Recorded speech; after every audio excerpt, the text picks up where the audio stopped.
What's up, baby bards? I'm Ann Richmond, aka Hearthsinger, the head bard in charge around these here parts, and you've made it. You've made it here to Hearthsinger Games. Here on this channel, I make tabletop RPG-focused videos and product reviews. I give my tips for running and playing games like Dungeons & Dragons and Starfinder, and of course, I tell a few stories from my own adventures at the table. Like You've Been Crying a Lot is definitely the look for Strahd.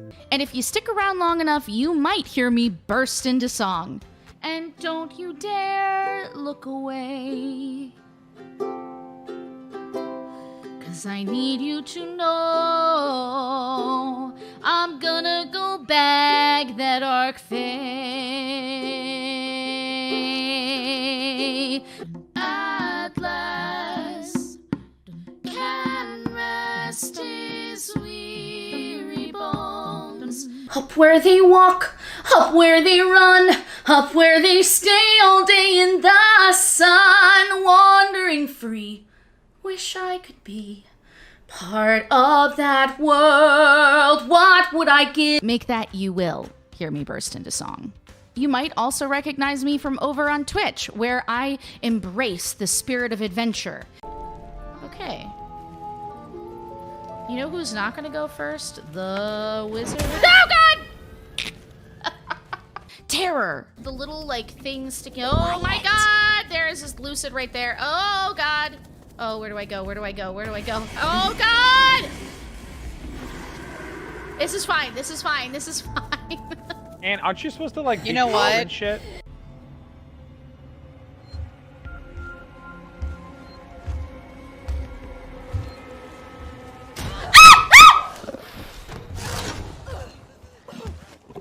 Okay, put your little mouth away. Put your little mouth away!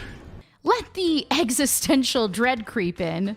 What can I say? I'm a girl who wants to decorate her fake world because she has nothing else to live for. Did I say that out loud? Away we go. And roll some dice in some tabletop RPG actual plays. Do you want to be defined as just identifying things all the time? No.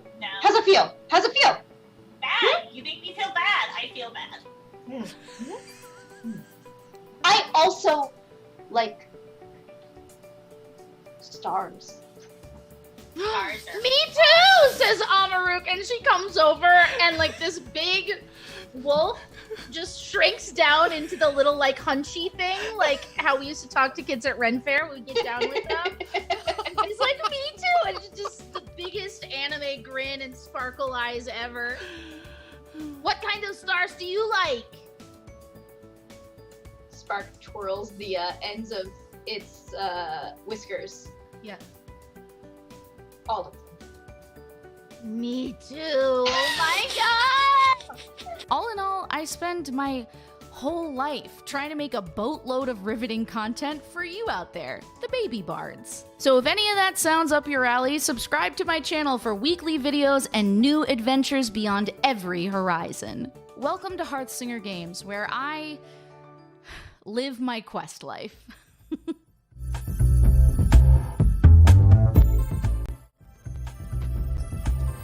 Hello out there, internet. I am Ann Richmond, aka Hearthsinger, the head bard in charge around these parts, and today I am joined by my compatriots, my Around the Hearth fam, Emily Floyd and Chris Gravenstein.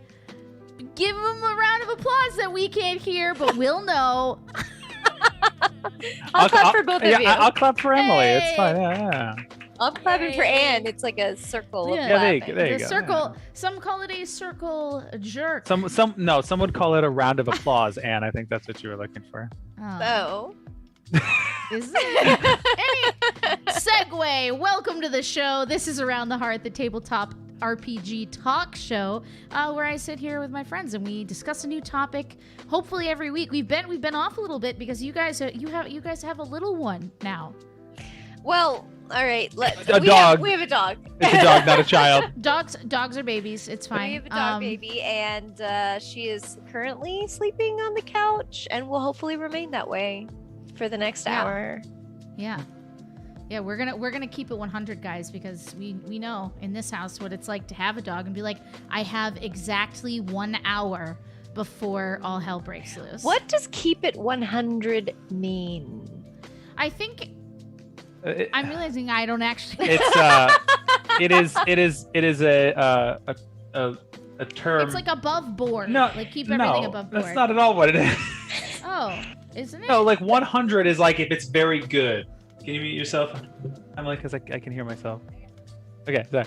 No, it was very hard to talk. No, 100 means like it's very good, right? And so like to keep it 100 means it's like you are always operating at the highest level of performance.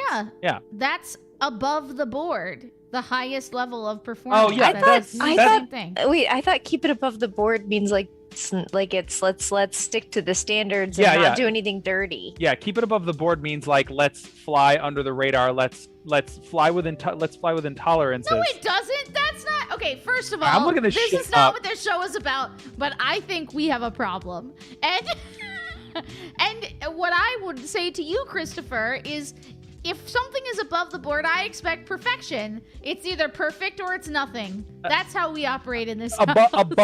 Above the board is legitimate, honest, or open. Yeah. So that is not legitimate, honest, and open is not above, like exceeds expectations on your yearly review. That is just you are doing it by the books, so no one can give you a hard time about it. All right. Well, I'm perfect. Welcome to my show. I'm not to be questioned. No, I'm kidding. Matt Will Jackson in chat says it means keeping it real and authentic. Yeah. All I know is this is literally the first time I've ever heard. Keep it 100. Keep it 100 is Doja Cat says it. Is that where it comes from? Yeah. Well, I mean, she does say it in a song. Where doesn't anything come from if not Doja Cat? Doja Cat, yeah. Yeah. Fair. It's true. How is, I mean, I know this can be a tender subject for new dog owners. How's it been? 1% better every day. Yeah. 1% better every day. We have been attempting to keep it above the board, as they say. We're keeping it 100 over here. Yeah, we're keeping it 100. Well, it's good to have standards and consistency, which I know you know. This is terrible. This is like, we should really do the show. Well, this is not the show. Is it? I think. Well, it must be because we're here, and I did a whole overlay and all that stuff.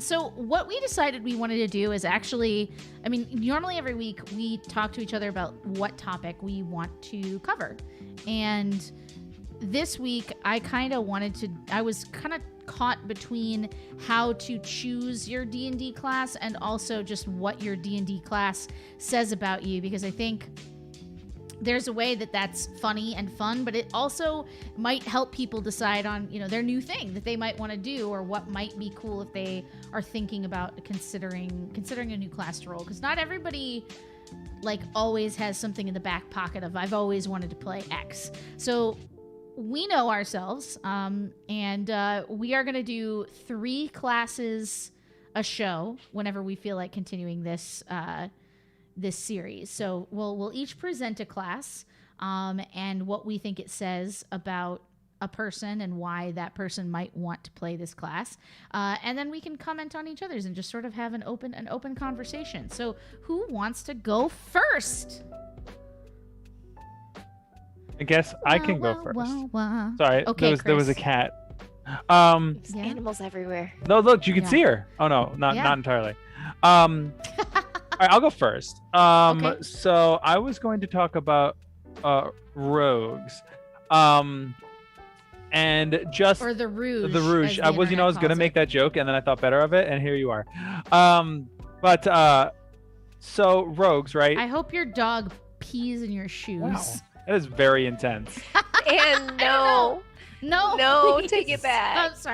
I'm sorry. I'm too tender for that kind of joke. I know. I'm so sorry. So yeah, rogues, right? So, traditionally speaking, harsh and laser beam. It's like harsh. Yeah. Jesus Christ. Traditionally speaking, right? It's like rogues. I feel are a class that comes with a lot of baggage in that players often find the genotype to just heavily inform what kind of character they're going to play. and just what kind of person would be a rogue.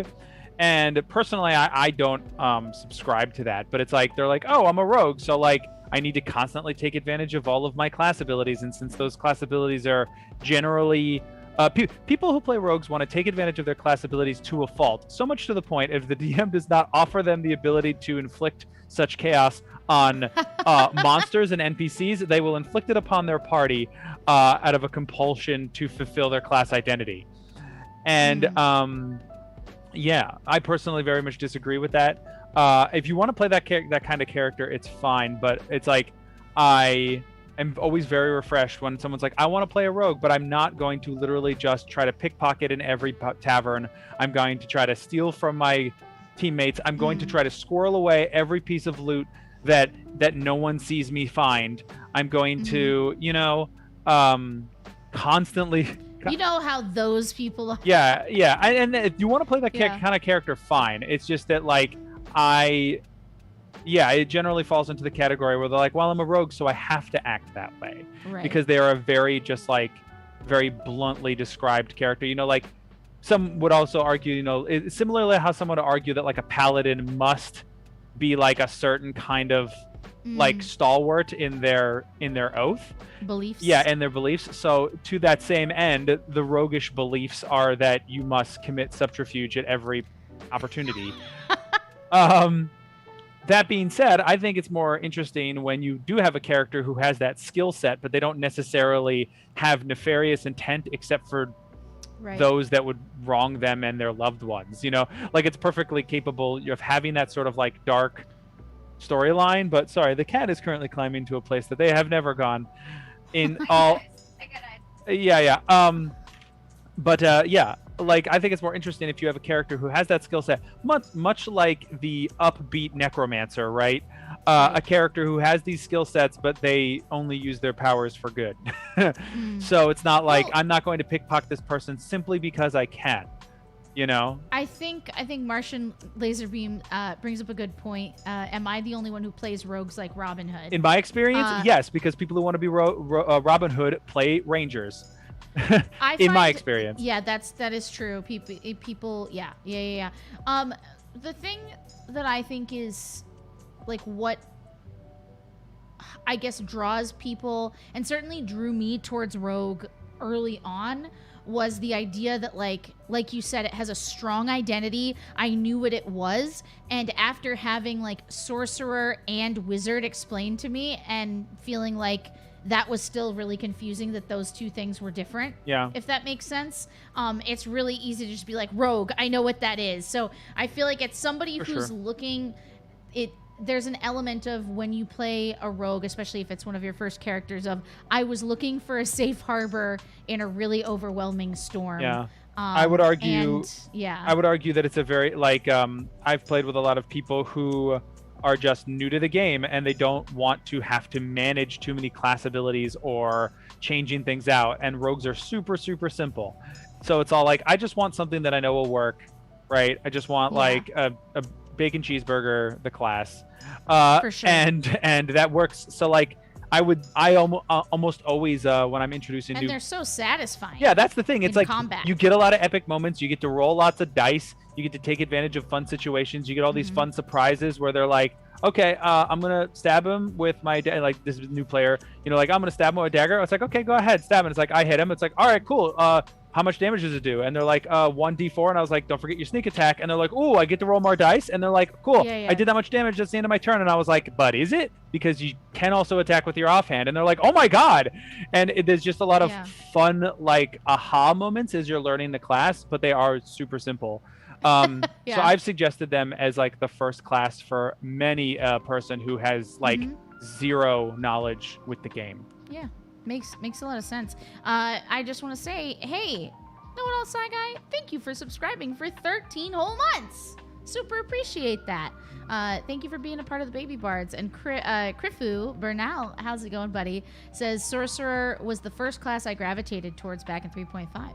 We're not talking that Sorcerer is not one of the cover topics for today, but I do agree that Sorcerer can be fun for new players.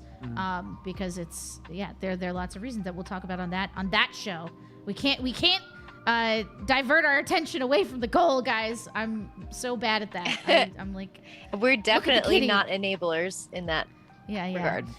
Emily, what do you think playing a rogue says about a person? Anything else? I feel, I mean, Chris has really touched on a lot of it.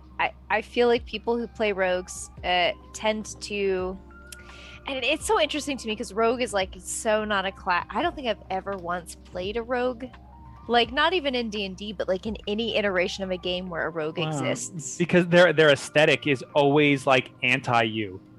Like it's always like dark, brooding shadow warrior, skulls and daggers, and that's just not. Yeah. I feel like unless it's swashbuckler. Yeah. The Emily Brain stereotype of like who plays a rogue and why falls heavily on people's desire to be sneaky, people's desire to do lots and lots of damage, and people's desire to be like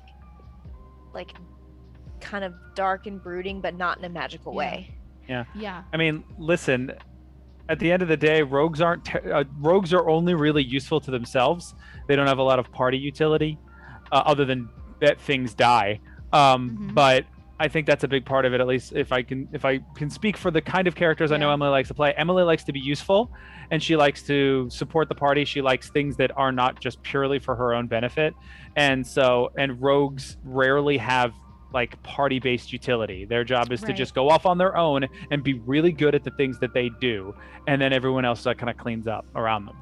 I feel that people who will enjoy playing rogues are people who I mean, anyone, again, this is just a take on it, is that if you are someone who is shy but still wants to have cool moments, but doesn't feel super confident in the RP realm, then rogue can be a good option, because you'll still get your spotlight moments, because that is what the rogue is made to provide for you in the midst of combat, or an assassination. If you want a character that can try to pull off the beginning of the heist and give your party a better chance at pulling off subterfuge because of your skill set, then playing a rogue can be really, really satisfying for that. You literally just described like one of our friends who always plays rogues for all of those reasons.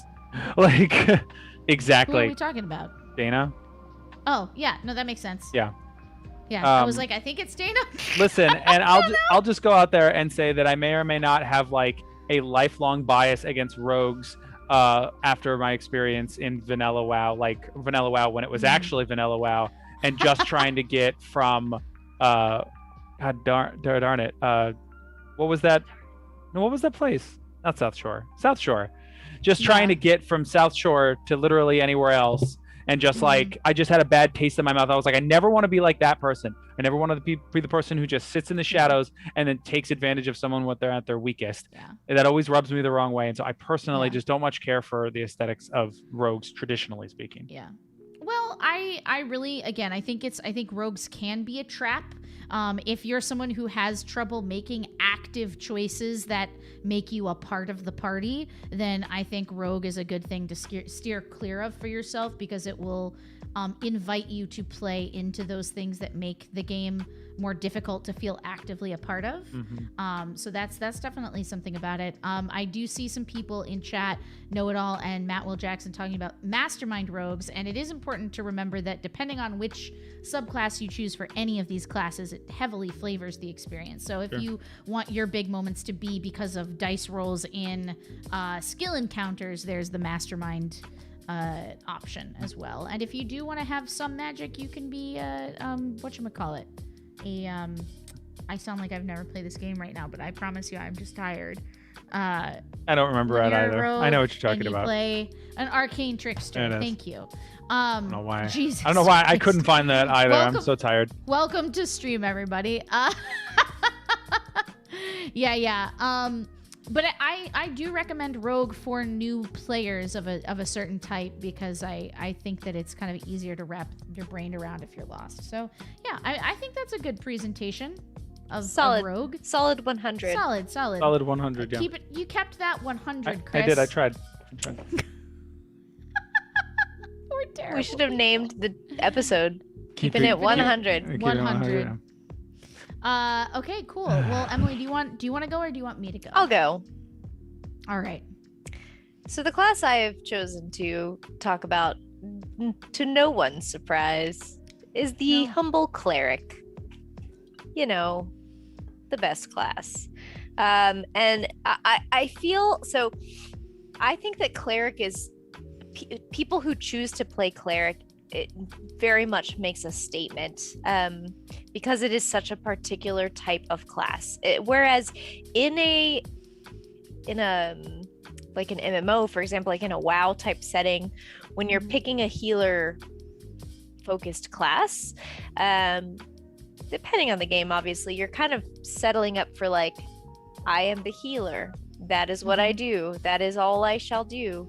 But in D&D, the way that cleric is built, and this does kind of jump straight into talking about like the flavor of the subclasses as well, but I just feel like cleric is built in such a way that if you want to heal a little, or if you want to have healing be just like a part of what you're doing, or if you want to have healing be the whole thing you're doing, there's options for that whole range. But at the end of the day, the draw of playing a class like cleric, I mean, honestly, Chris kind of spoilered this a little bit with his assessment of my take on rogue, but the draw of playing a cleric is to support the party, like folks who are really looking to be a pivotal part of supporting the party in a way that is very solid and tangible. Like whereas a lot of support classes, like I won't spoil other classes that may get brought up in today's episode or what the points for them or against them may or may not be, but there are certain support classes where it's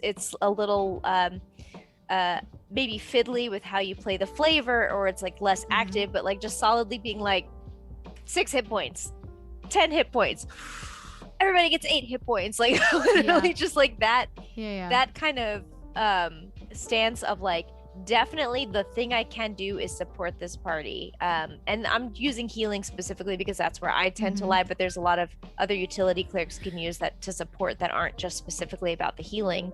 But meanwhile, like you can also take some hits, like your AC isn't garbage, like if you especially depending on what armor you're wearing or like how you choose to build your character, you can get in the front, you can be a frontline friend and get like right up in there and take some hits. It's really like, you're obviously never going to be, I mean, I haven't played all the builds, so I'm grossly generalizing now, but you're never going to be like the most damage dealing person. And in some ways, like depending on how much you really love describing spell effects, maybe your mileage may vary on how like interesting your options are within combat. But if you are there to be a member of the party that like raises everyone's ability to get through an encounter across the board, then cleric is your shining beacon of light. Yeah, it's like cleric can kind of be flavored as almost any other class. Yeah. And that's and do it the most successfully of anyone, I feel like. So if you are a person who wants to have a character that has a strong belief system, that doesn't mean it has to be stereotypically good, right? Then playing a cleric can give you something to lean off of. So if you're, someone who feels a little at sea with roleplay, finding, a way to cling to a particular, study of a particular god or like a god's belief system as inspiration for your character, I think like that's cool. If you want to have some kind of effect on the rest of the party, whether that's through directly healing or just buffing the heck out of everyone, or always being able to say, hey, I don't have this spell today, but I can take this one tomorrow. Like, there are all sorts of reasons. I think the flexibility of a cleric, not just in terms of what they can do from day to day, but how they actually can be played based on their subclass, is pretty wide. Yeah.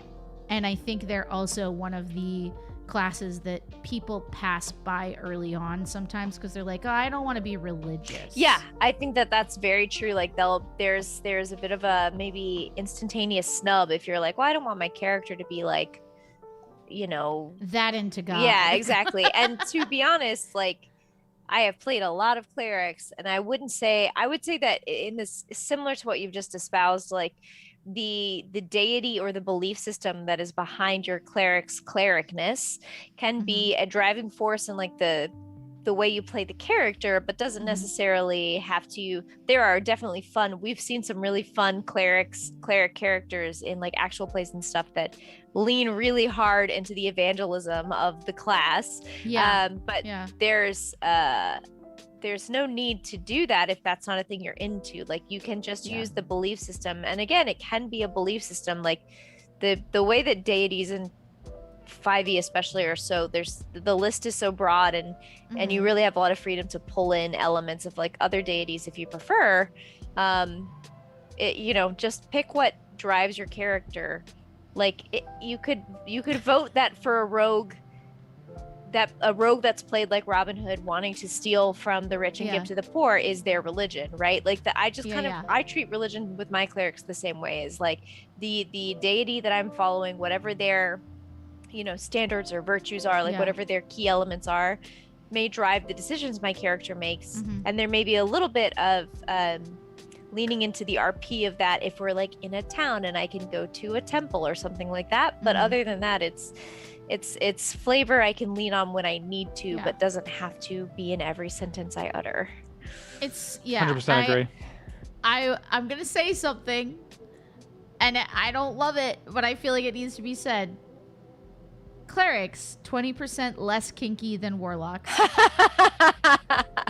Because like clerics they have chosen to be devoted to a god, and their god might have an expectation, but unlike like a paladin who is a champion of their god and bound by an oath, like a warlock is like, I make this decision for ultimate power. You know what I mean? Like the two are related, like, but the different flavors, and we can talk about those other classes when we get into them for sure, are a thing. Know-it-all Side Guy says, I mean, the cleric in my Wednesday game is always going on about their god, has even gone so far as taking children off the street and trying to indoctrinate them. Listen, Know-it-all Side Guy, you took that child off the street. They happened to be in the carriage, and I was looking for some polite conversation. So you could do what you want with that, but it's me. I'm the cleric. Krifu says, oh yes, I love it when two clerics of differing faiths come together and discuss philosophy. One of my favorite types to roleplay. Yeah, for sure. And the other thing that I think is important is that like a cleric is only as religion focused as you want them to be. Yeah, that's it. That's a good. Anybody else Chris, you have anything you want to add? I just love.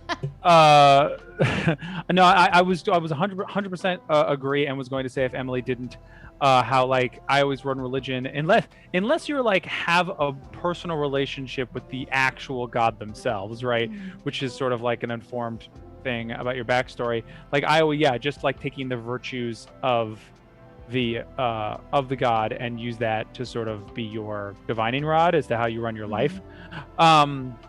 That being said, I always just love how rough and tumble you can really play a cleric, because they could just be like, I love the concept of like a battle priest, someone who just like runs in there heavily armored, and you underestimate him because he's like a man, they're a person of faith or something like that, or you don't really know what they're packing. Clerics are real Swiss Army knives, and so like if you're going up against a combatant who thinks they're informed about what you're about to bring to bear against them, will be unpleasantly surprised.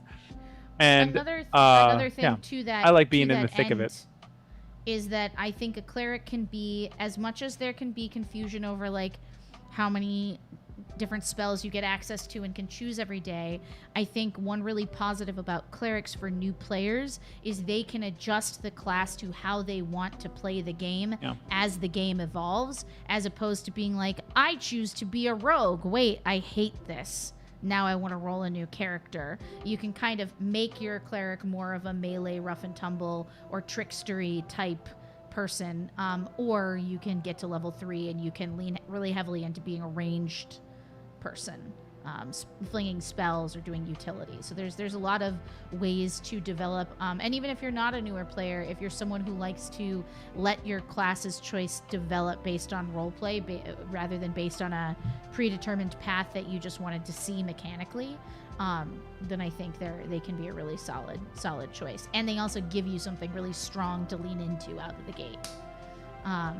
Clerics at low levels are really terrifying. Like, they're so good. They feel better than other people. Has anybody else had that experience? I was like, yeah, obviously. They are always better than other people. Awesome. Well, I think it's time that we moved on to the best class in the game, which is, of course, the Bard. We've already filmed this episode. We've already filmed this episode, and the Bard lost last time, so. Okay. First of all, shut it. Zip your lid. These are truths I'd like to establish about what playing a Bard says about you, and then we can talk more about like why you might like playing a Bard. I feel like if you're a Bard, you're someone who was a theater kid.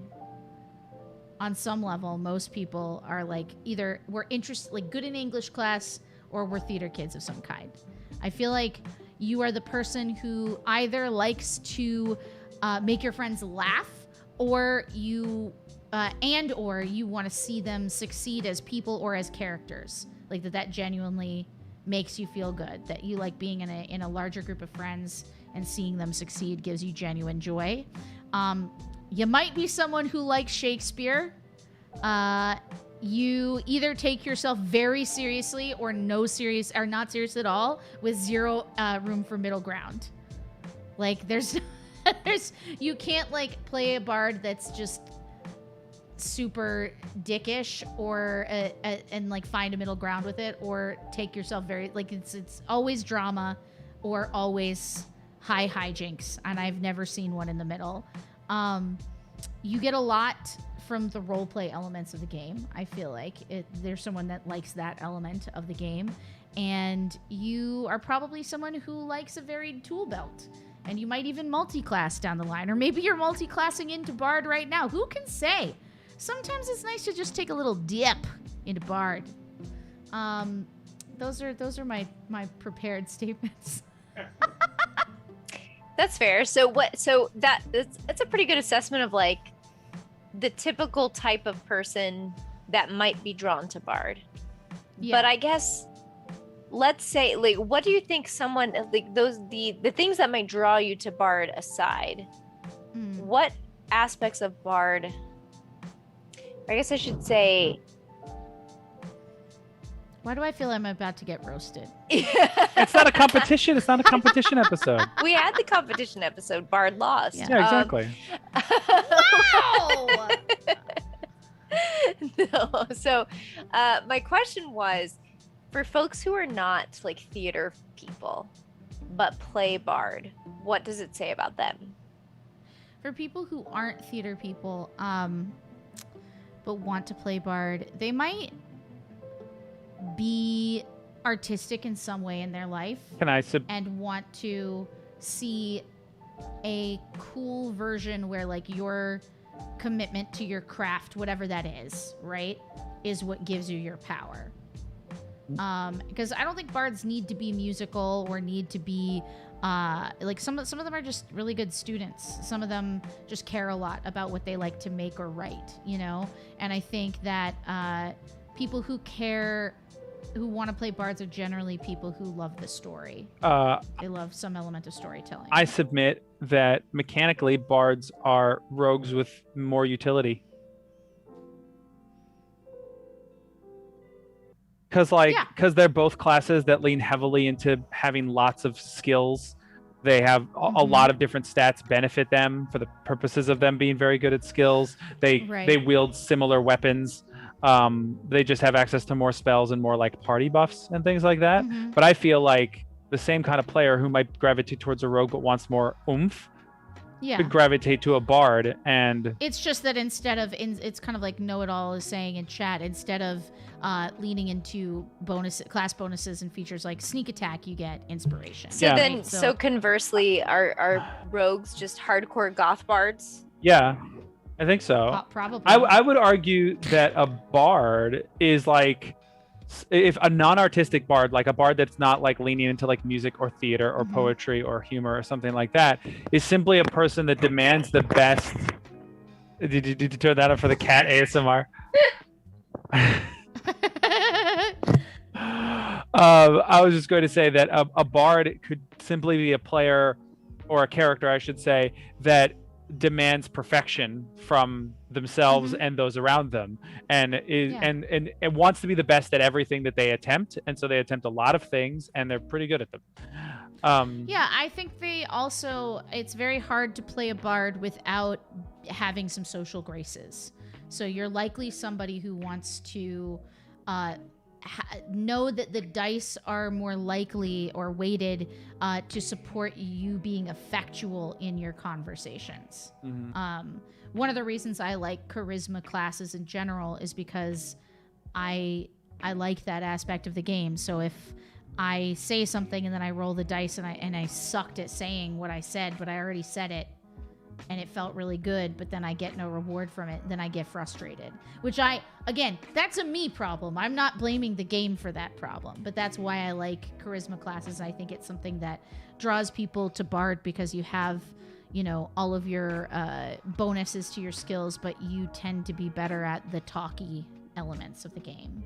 I mean, I would even argue that like their ability to be good as like a face for the party is not even necessarily that they are super charismatic, but simply that they pride themselves on being the smartest person in the room. And even if they're like have no social graces, like they have the information and the research to back up their side. Like they're a good debater, right? But not necessarily from a charismatic point, but from an informed standpoint. I think. Oh, go ahead, Emily. I was going to say I would like to know more about what Know-It-All Psy Guy just said in regards to Bard's amazing action economy, because I almost feel like action economy is barely a thing in 5e, but I've barely ever played a Bard, so maybe there's something I don't know. Do bards get to do 5 things on a turn? Like what, how, like what is what's the deal there? I know monks. Well, and I know rogues. I think you might just mean in the essence that they have lots of options for bonus actions. So they can. Yeah, they have spell options for bonus actions. They can inspire as a bonus action. Because some classes bonus actions are just an empty slot. Yeah. And they have a lot of options. Yeah, I think that's really what it is. Queen of Stolen Hearts, I'm so glad you're enjoying the stream. So I think that's mostly what it is. If I had to say like a class that always had something they could do, I would say like monk or rogue, like probably always has something they could do on a bonus action more so than bard, but bard still has a really good shot at it, at having something they can do with certain limitations. But yeah, I mean, I also think the subclasses for bard give you a lot of coloration to the type of craftsperson that you might be, the type of artist, the type of public speaker, or just human, or not human necessarily, but person, living person in the world. But yeah, overall, I think the person who's not going to like bard is the person who wants to do a ton of damage consistently. The person who's not gonna want to be a bard is the kind of person who doesn't really get a lot from wanting to roll a history or an arcana check. The person who's not gonna like being a bard is somebody who doesn't want to be forced into the spotlight for certain events. Yeah. Certainly found that with bards, sometimes it's like, particularly in combat, sometimes your turn is just sort of there. And it's like, it'll be the barbarian's turn, and they're like, I do 45 points of damage. And then it's the bard's turn. They're like, who wants a D6? That's all I got. Things like that. Yeah, I mean, I think it can be like that. I do think that the bard that I play the most, that I've played for a few years, is having the ability. I'm a glamour bard, so I have the ability to like allow people to move around the battlefield. Emily Floyd, what? I'm sorry. Know-it-all Saigai and I are not speaking anymore. We are not on speaking terms. Oh. We Yeah, just as an example, for those who are listening to this later, the type of people who don't like bards, says Know-It-All Saigai, are the type of people who just don't enjoy fun, like stuffy cleric people. Well, you can go hang out with Anne, one of the 2 people who voted for Bard on the competition episode. Okay, first of all, Know-It-All and I do hang out every other Wednesday where I play a cleric and he plays a bard, and everyone is fine with it. Yeah, I do also think that if you're somebody who's looking for a good multi-class, that bard makes a pretty solid multi-class because it gives you a little bit of extra off the top. I also think that's true about rogue too, though. So, you know, those are two good reasons for it. Man, we kind of got through this a lot faster than I thought we were going to. Hi, Theory of Modern Art. Welcome to the chat. guys, I do think it's fascinating how, as we break down, like, oh, what kinds of people play these classes? What do these classes say about you? It's a really, like, it's a natural tendency, right, to turn this into a bit of a competition, or to, you know, love on classes while hating on other classes. And it's just so fascinating because the point of it all is for all these classes to work together. Like, the point is for them to be as diverse as possible, to support a variety of play styles, and also, like, you know, from a rules perspective, to have them coordinate in a way together that takes down bosses. So it's just fascinating to, okay, first of all, notice I know, okay, Monk is definitely who I'm doing next time. Next time I'm doing Monk, we'll chat then. And I'm just kidding, you know I love you, but we're enemies we're now. fighting a little. We're fighting. This is war. Yeah, that being said, it's just fascinating because I think for people who are really into D&D, for people who play a lot of tabletop RPGs, your, like, chosen class can become so much of your identity, like in the same way that your Harry Potter house is, or, you know, your Game of Thrones family, or, you know, any other kind of, like, sorting quiz. Remember when that was a thing that people were crazy about, and now it's not? Anyway, but yeah, like, so there's a great sense of, even as we just try to break this down, of, like, what would appeal to people about a class, or what about a class are the kind of standard things to consider. It's so easy to slip into, and that's why it's my class forever, and the best class that there ever was. People don't like being wrong about their choices when those choices have any sort of staying power. I mean, it's totally true, but I don't think any of us are trying to prove each other wrong. I think the purpose, in my mind, of this kind of stream and conversation is to help people, like, be tongue-in-cheek about the kind of people who like things, right, or might like it, but also I think people like to get some advice sometimes on what might be a cool thing for them to try if they're feeling stuck, if they're so lucky as to have enough games in front of them as to have to, you know, choose something new at this point. The other thing I wanted to bring up is that sometimes your mileage with these classes might vary, because as Chris, you said something to me earlier that, like, in combat, bards are just kind of there a lot of the time, or they feel that way. And something to me about that stands out is that I don't feel that way at all, and here's why. Well, yeah, I mean, it really depends on what your priorities are. I have a hard time sometimes staying invested in other people's turns. But when I play a bard, my success with what I did on my turn is often determined on somebody else's turn. For sure. If they have, you know, if they get the killing blow because I inspired them and what would have missed becomes a hit, like, well, we could do an entire episode. So we could do an entire episode on, like, what colors success for you in Dungeons and Dragons, right? And, like, we always talk about how it's unfortunate when, like, you know, you have, like, a party of, like, 5 people, you're in combat's going kind of slow, you wait like 10 minutes for it to be your turn, and you're like, cool, I do my attack, 3, all right, Yeah. And then you wait another 10 minutes to go. I like that when I do my bardic abilities and I, create. They always do something. In this case, they might have some kind of environmental effect, like the ground writhing with vines or thorns, or they might create some kind of sonic boom that affects people on their turns afterwards. Yeah. So I get to see during the rest of the round how what I did affected my audience, so to speak. As opposed to like how it feels sometimes when I'm playing my paladin and I'm just like, well, I'm gonna hi-ya twice. And after that, I might hot Chizity for a bonus action. I think take a break. To that end, too, like that's precisely the reason why I lean into cleric so much. Because in the same way, and like I have a hard time being invested throughout the entirety of combat and in other people's turns.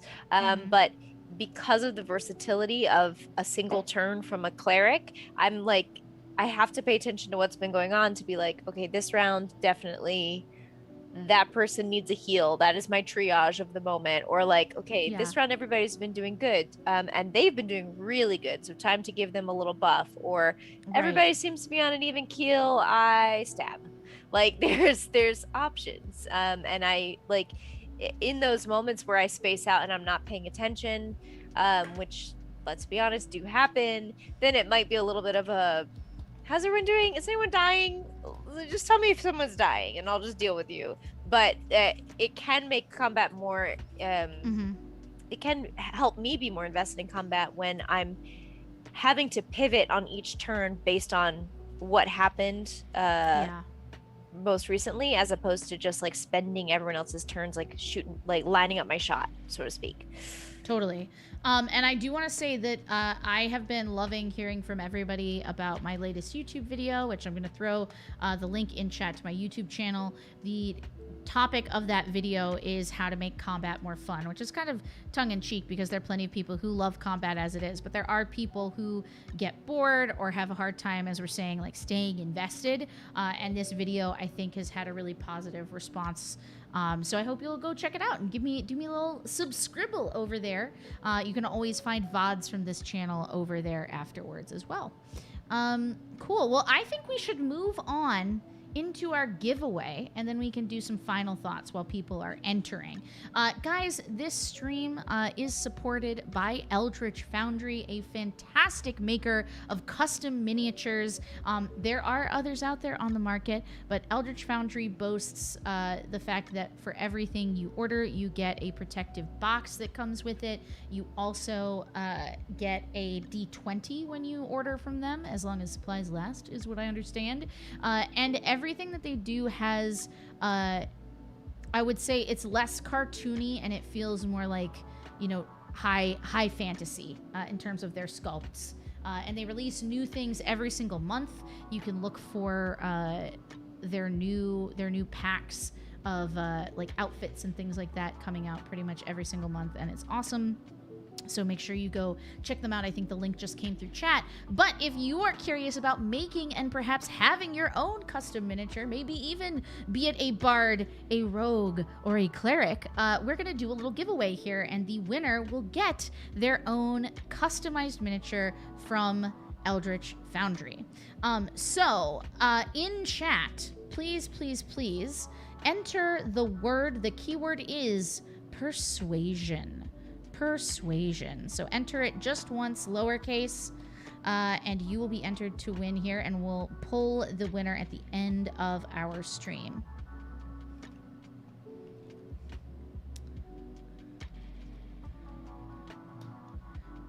Do it. There we go. Do it. Do it now. Do it. That being said, does anybody have anything to hype now that we're coming around to the end of things? What do we have to hype? I don't know. Don't you have like streams and stuff? No? Well, Emily?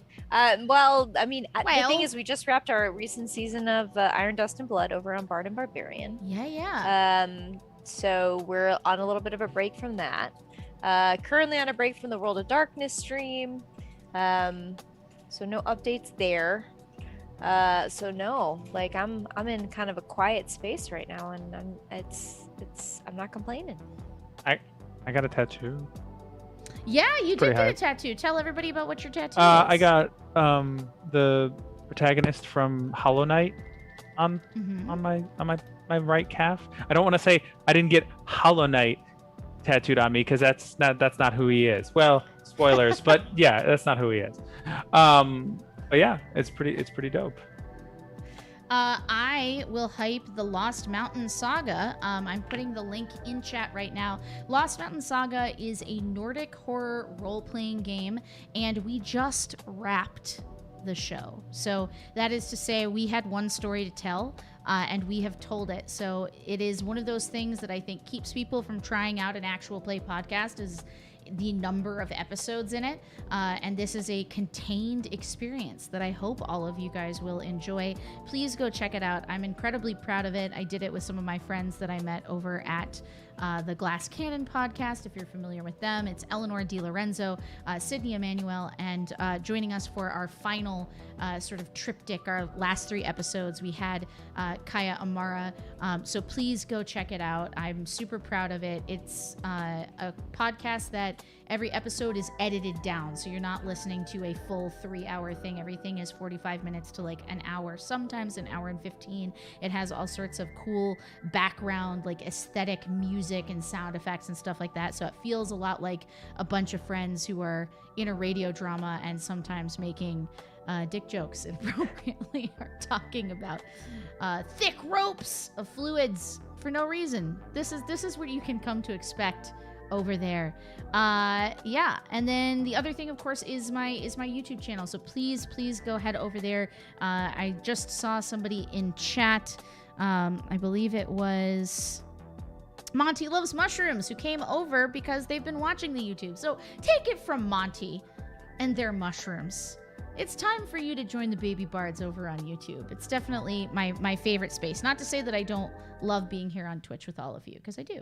But it is very cool to see all the comments over there. So consider it. And of course, last but not least, I have a Patreon. Patreon.com/Hearthsinger Games. You get access to monthly D&D game signups with me. I run a sort of West Marches style game where you can come and go as you are available, but the story goes on. All of these one-shots and short format adventures all hook in to a greater, larger story. So it's super, super awesome to get to see what everyone brings to the table, whether it's changing up characters and trying something new, or people who have stuck with the same character and are really, really invested in the sort of mega ultra story that's coming out of all these smaller adventures. So please consider supporting there, because whatever you are able to contribute each month is what allows me to do this, get great cameras and sound equipment, and of course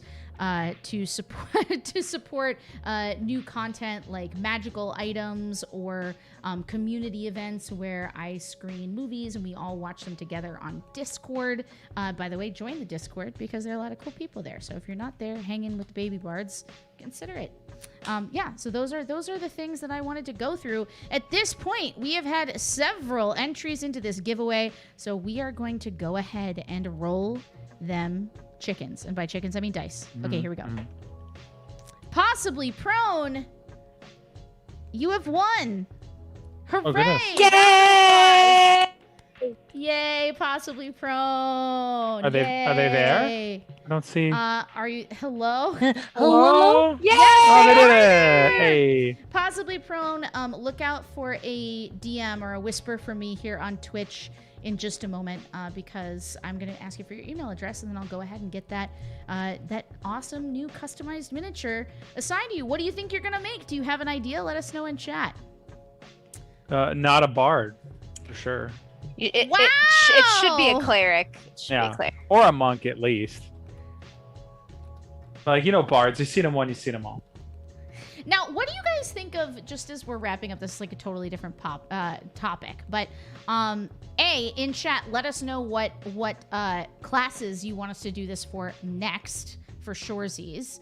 But as far as Emily and Chris, what do you think? No, it's gone. I had an idea. and then it was gone. It's gone from my mind. Oh, no. Tired. It's gone. It's over. Time to drink another Did gamer it, gulp. did it have to do Thank with you. No, I bards? want to know what it is. It's over. No. I Wow, don't know. okay. I really can't remember. All right. Well, what classes do y'all think you want to tackle next time? Oof. Well, you said monk. I'm taking monk. It's Mm. mine. Taking it. Oh, I remembered what it is. Tell us, I'm going to tell you what it is. please. What do you think about taking a character from a campaign you already played and sort of starting them again in a different game? Would you ever do it? Sure. I mean, you'd have to come up with some reason to sort of reset them. I like, more so than that, I like having old characters from old campaigns be active continuity in further adventures in the same realm. Love that. That Yeah, is- I love that. Yeah. I think I'm going to do druid next. Yeah, that's a good one. Yeah. Because I loved my druid. Long live Fair I'll Feasting. do I'm gonna do fighter. Yeah, fighter's great. I will say, I'm about to start a Mythic Odysseys of Theros game. That's not like a long-term thing. It's like a shorter adventure. But I am going to be playing an arcane archer centaur, who is Nyxborn. So it is the most Sagittarius-inspired thing I have ever done in my entire life. Super, super excited about it. And possibly Prone says they're thinking about making a druid, so that's awesome. The other thing for everyone else, if you're interested in Eldritch Foundry, is head over there now via the link that I think I have it in chat. Let's see. Because there is a flash sale going on where until the end of June, so until the end of this month, everything is 15% off. So even though it's not free, don't say I didn't ever do anything nice for you by telling you that something was happening. That was already happening regardless of me. All right, guys, that's it. We're going to let Emily and Chris get back to their new pupper and get some rest. And I, too, shall rest. Don't send me back. Wait. Don't send me back late. Please keep me here. But in the meantime, get out there, everybody, and live your quest life. We'll see you next Thursday for building character, and then next week for another episode of Around the Hearth.